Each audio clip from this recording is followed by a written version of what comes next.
Hey mga trip, welcome back to my channel. Welcome to Ransem TV.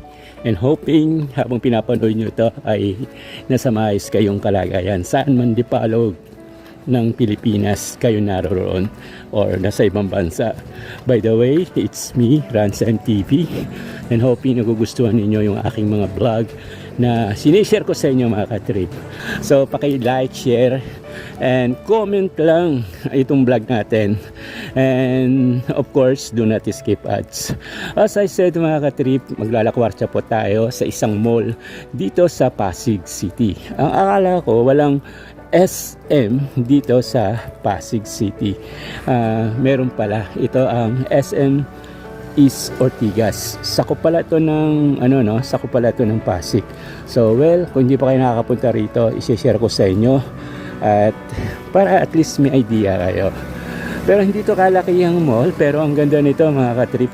So anyway, samahan niyo ako mga trip, pasyalan natin itong SM dito sa Pasig, ang SM East Ortigas.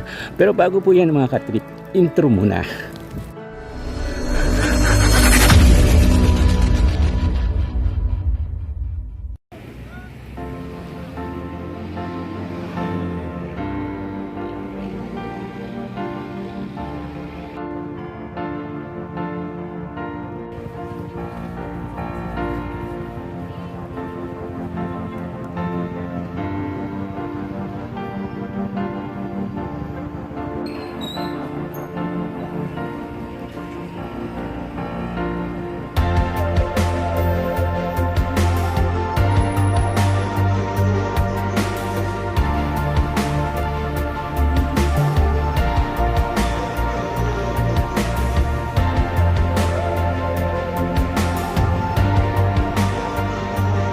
A few moments later.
Bye.